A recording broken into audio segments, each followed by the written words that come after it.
There's one muscle car engine that street racers genuinely feared more than the legendary 426 Hemi. Yeah, you heard that right. An engine that could humiliate almost anything at a stoplight, run all day without complaint, and cost half the price of Chrysler's most famous power plant. Today we're talking about the Mopar 440 six-pack, the street monster that lived fast, died young, and left one hell of a legacy. This is the engine that proved you didn't need hemispherical combustion chambers to absolutely dominate the streets of America during the muscle car golden age.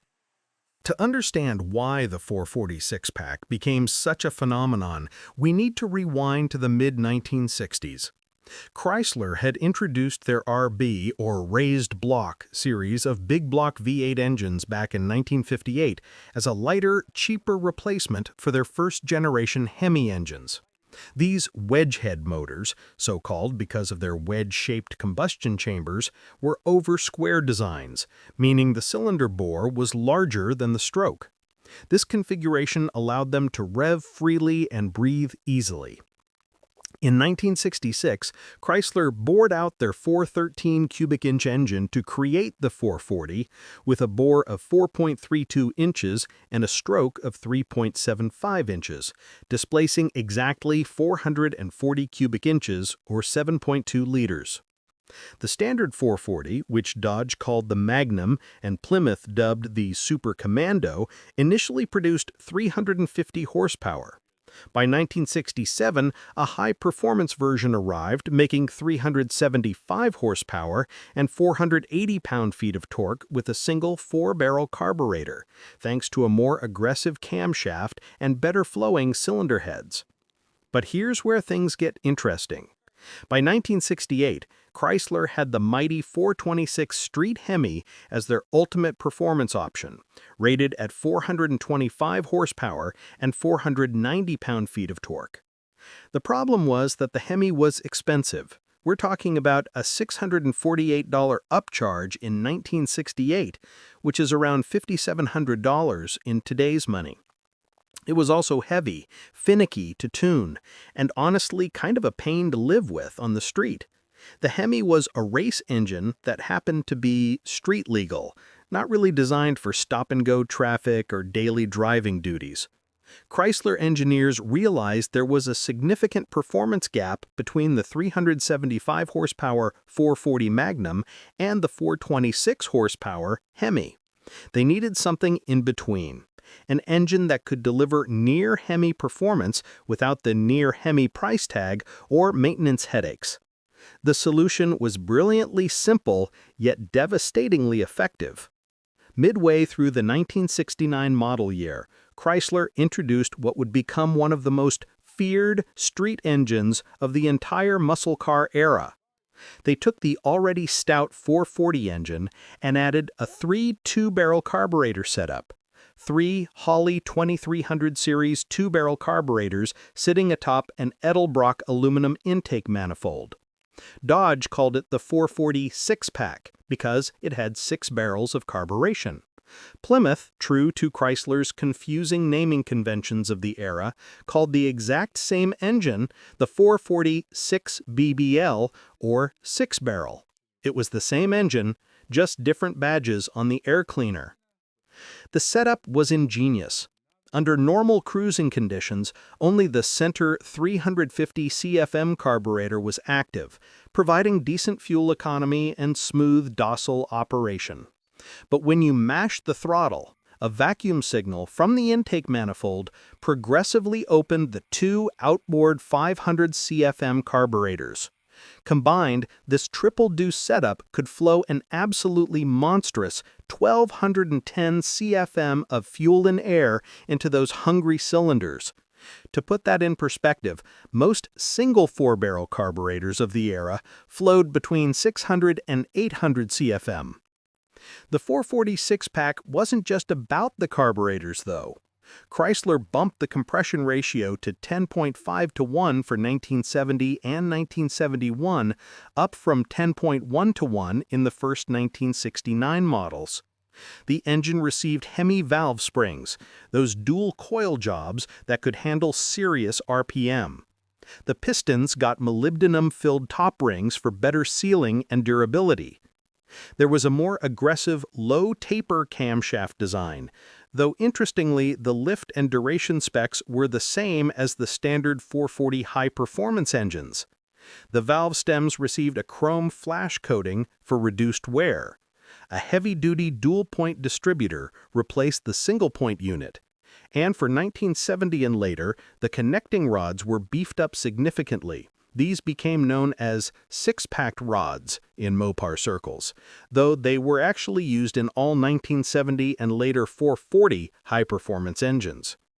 The result? An official rating of 390 horsepower at 4,700 RPM and 490 pound-feet of torque at 3,200 RPM. That torque figure matched the 426 Hemi exactly, but here's the critical difference. The six-pack made its peak torque at 3,200 RPM, while the Hemi didn't hit peak torque until 4,000 RPM. That 800 RPM difference might not sound like much, but in the real world of street racing, it was absolutely massive. Now, let's talk about why street racers actually preferred the 440 six-pack over the mighty Hemi. Yeah, on paper, the Hemi had 35 more horsepower. And yes, in professional drag racing with perfectly prepared tracks and optimal conditions, a well-tuned Hemi could run quicker quarter-mile times. But the streets aren't a drag strip, and that's where the six-pack absolutely shined. That massive low-end torque gave the six-pack brutal off-the-line performance. When you're racing from stoplight to stoplight on public roads, the race is usually over in the first 300 feet. Period testing proved this out. Car Life magazine ran a head-to-head comparison between a 1968 Hemi GTX and a 1968 GTX with the high-performance 440 four-barrel. The 440 car jumped ahead off the line and stayed ahead for roughly the first 300 feet before the Hemi's top-end power finally caught up. The 440 won the stoplight race, even though the Hemi eventually won the quarter mile by about half a second. The six-pack, with its additional 10 horsepower and 10 pound-feet of torque over the four-barrel 440, would have made that race even closer. And remember, most street races weren't even a full quarter mile.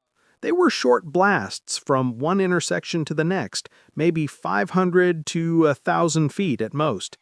In that environment, the six-pack's instant, brutal mid-range torque was worth more than the Hemi's high RPM horsepower. But performance was only part of the equation. The 440 six-pack was dramatically more streetable than the Hemi. It didn't require constant tuning adjustments.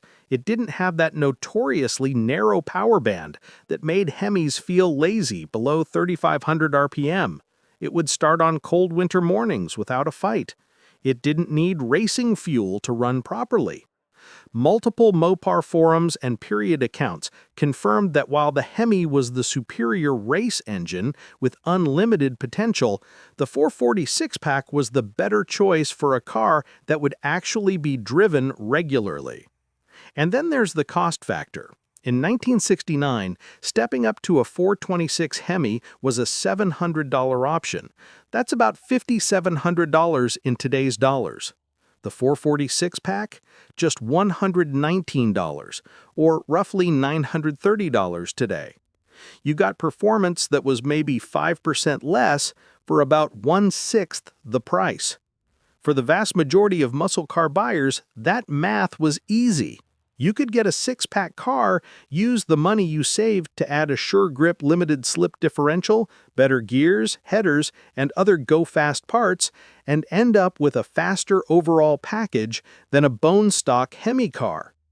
The production numbers tell this story clearly. During the 3 years the 440 six-pack was available, 1969 through 1971, Chrysler built 13,883 six-pack cars. Compare that to just 9,778 street Hemis built over 6 years, from 1966 to 1971. the six-pack outsold the Hemi in half the time. And this wasn't because people couldn't afford Hemis or didn't want them, it was because savvy street racers and muscle car enthusiasts recognized that the six-pack gave you nearly identical real-world performance for a fraction of the cost and hassle. The impact on Hemi sales was dramatic and immediate. In 1968, before the six-pack arrived, Chrysler built 2,289 Hemi-powered cars. In 1969, when the six-pack debuted mid-year, Hemi production dropped to just 1,724 units. By 1970, only 1,543 Hemis were built. And in 1971, the final year for both engines, a mere 356 Hemi cars left the factory. Meanwhile, six-pack production remained strong right up until the end. Some historians argue that the success of the 446-pack actually hastened the demise of the legendary Hemi. The 446-pack found its way under the hoods of some of the most iconic muscle cars ever built. Let's break down the roster of six-pack machines and what made each one special. The engine first appeared mid-year in 1969 as part of the A12 option package in two cars, the Dodge Super Bee and Plymouth Roadrunner. These were the ultimate budget muscle cars, stripped-down, no-frill speed machines designed to go fast for the least amount of money possible. The A12 package cars came with that distinctive flat black fiberglass hood with functional air scoops held down by 4 racing-style pins, black steel wheels with no hubcaps, just chrome lug nuts, and heavy-duty everything, 11-inch drum brakes, 4.10 rear gears, extra-wide 15-inch Goodyear polyglass tires, and a heavy-duty radiator. The 1969 and a half A12 cars are the most collectible today because they were the only ones to use the original aluminum Edelbrock intake manifold. Later production switched to a Chrysler cast iron intake to cut costs.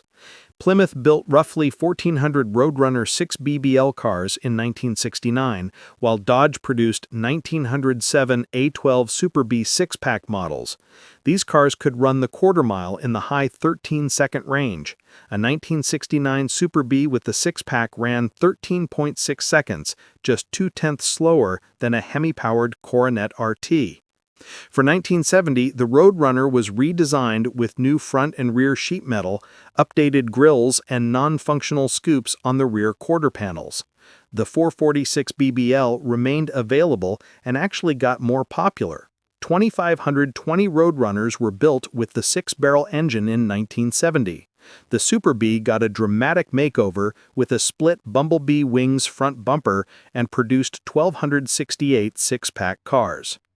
Then came 1970, and Chrysler unleashed its all-new E-body platform with the Plymouth Barracuda and Dodge Challenger. These cars were specifically designed with larger engine bays to accommodate big block engines, including the six-pack and Hemi.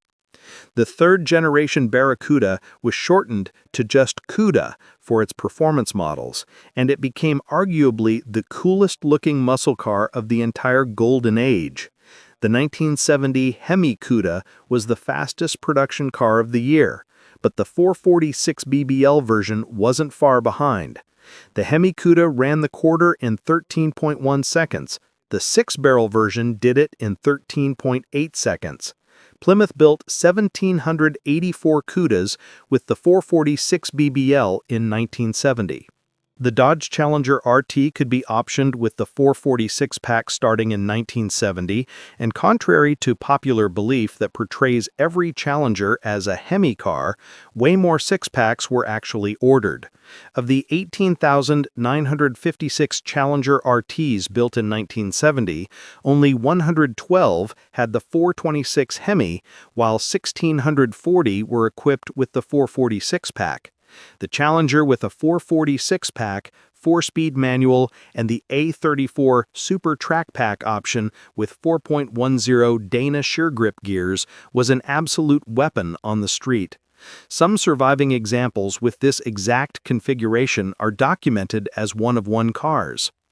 The Dodge Charger RT also received the 446-pack option for 1970. The second-generation Charger had already established itself as one of the coolest muscle cars ever, and adding six-pack power only enhanced its reputation. Of 10,336 Charger RTs built in 1970, the majority, 9,509, had the standard 440 Magnum 4-barrel, while 684 were built with the six-pack. That makes the six-pack Charger considerably rarer than most people realize. There were also some rarer applications. The Dodge Coronet RT got the six-pack option in 1970. Just 210 were built, making it the second rarest six-pack model after the Plymouth Sport Fury GT, which saw only 64 examples. The Plymouth GTX, Chrysler's luxury muscle car with the 440 Super Commando as standard equipment, could also be optioned with the six-barrel. By 1971, the muscle car party was winding down fast. Rising insurance costs, tightening emission standards, and changing buyer preferences meant performance car sales were tanking across the board. The entire B-body platform was redesigned for 1971 with softer, rounder lines, and performance was down everywhere.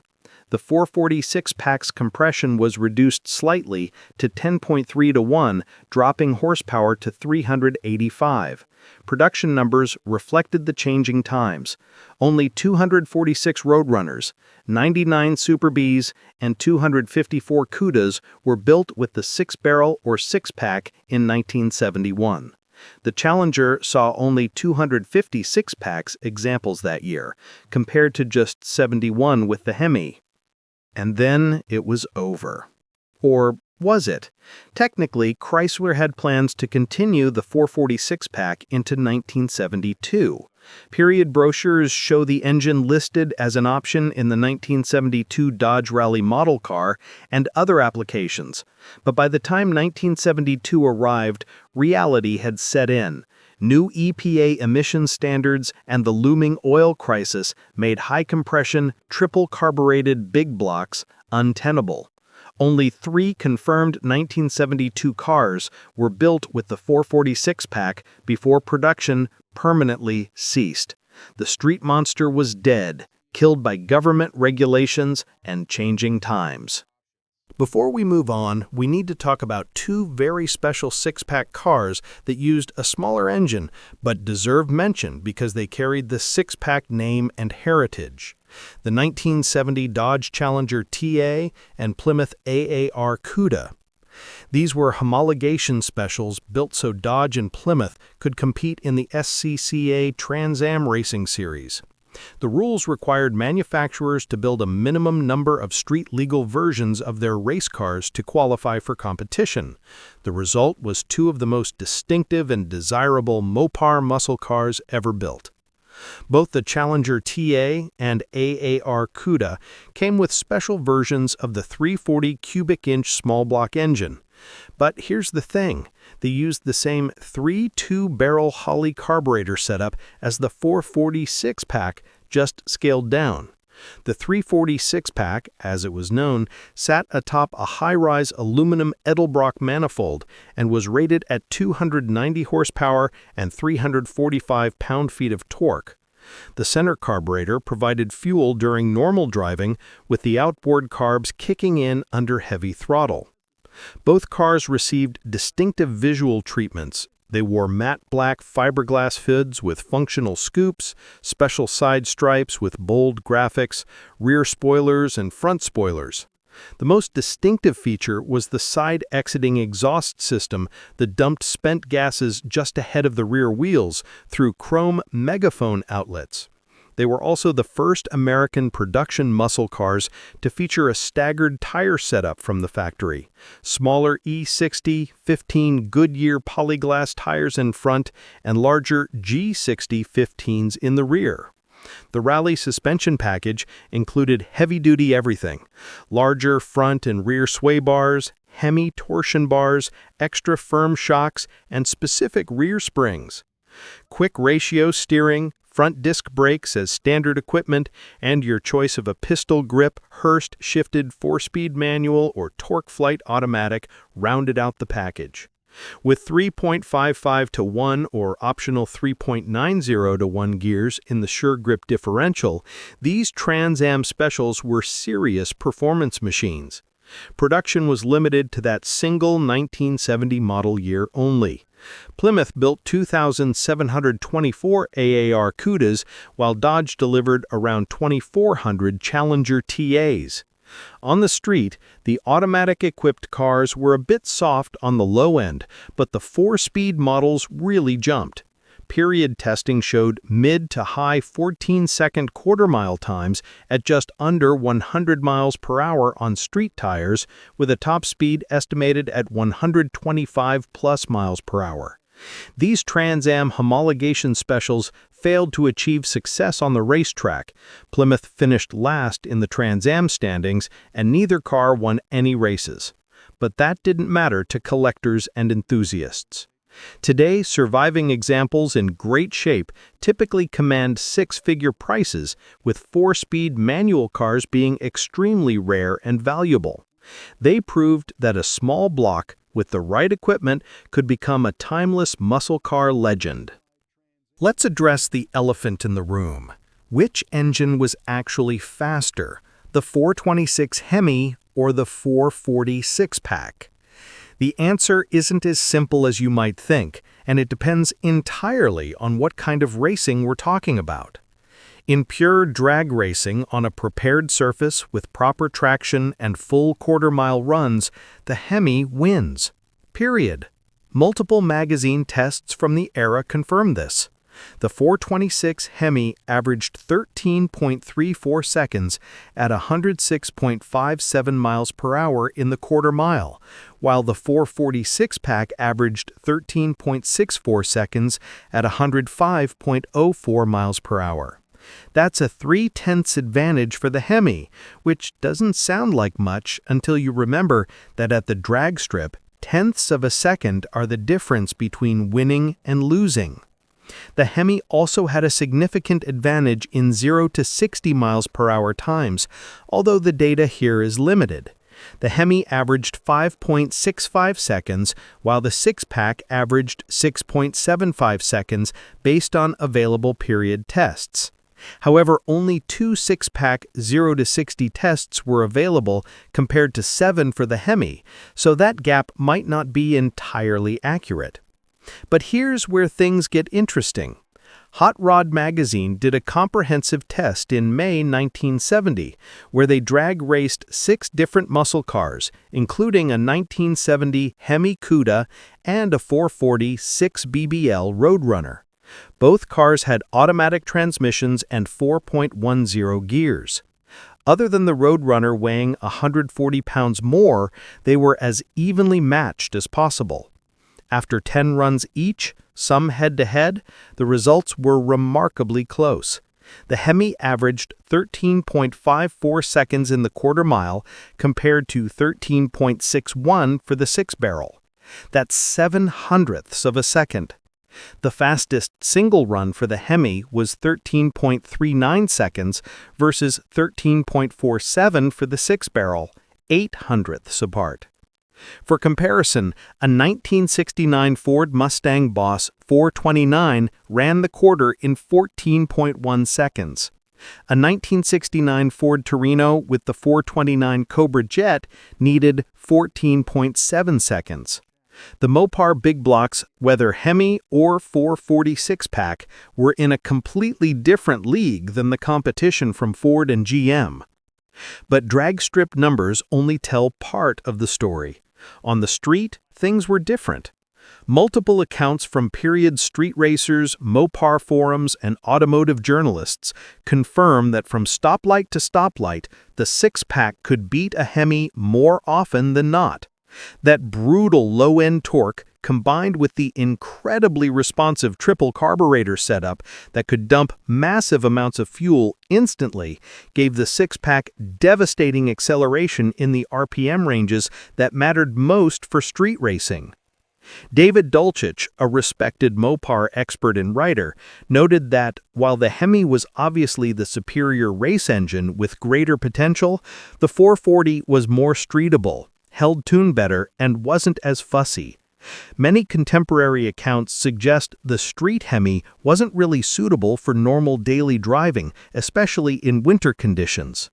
The Hemi was also known for having a narrow tuning window. Get it right, and it was absolutely savage, but the average owner struggled to keep it properly tuned. The 446 pack, on the other hand, was relatively easy to keep running right. The carburetor setup was straightforward. Center carb for cruising, all three for full throttle. No exotic valve adjustments, no temperamental tuning requirements, no need for racing fuel. It would start in the cold, run in traffic without overheating, and deliver brutal acceleration whenever you wanted it. For the vast majority of muscle car owners, it was simply the better engine for real-world driving. And let's not forget the price difference. For roughly 1/6 the cost of a Hemi upgrade, you got an engine that was maybe 5 to 10% slower in all-out drag racing, but potentially faster in real-world street conditions. That value proposition was impossible to ignore. The 446 pack had one of the shortest production runs of any legendary American V8. From its mid-1969 introduction to its effective end in 1971, with just 3 cars built in 1972, it lasted barely 3 years. Why did such an incredible engine disappear so quickly? The answer comes down to 2 words: emission standards and insurance costs.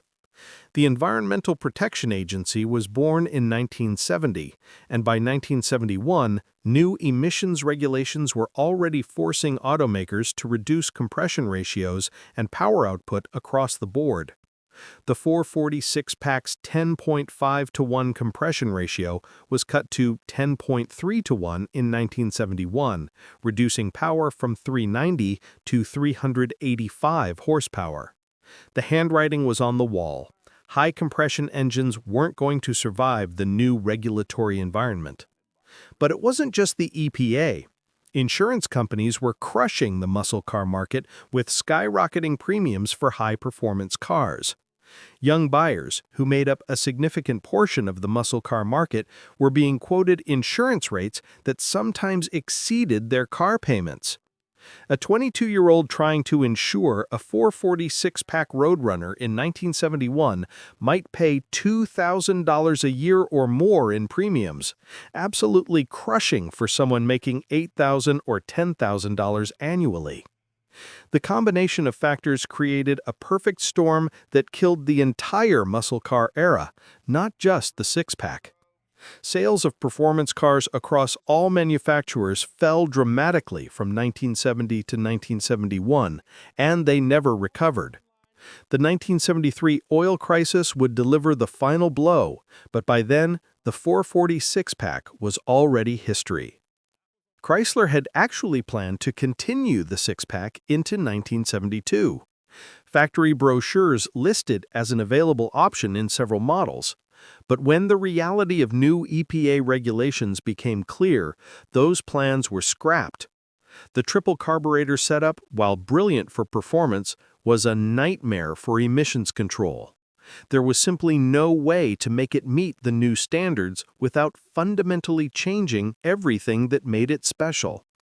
The 440 engine itself continued in various detuned forms through 1978, powering everything from police cars to luxury sedans to motorhomes.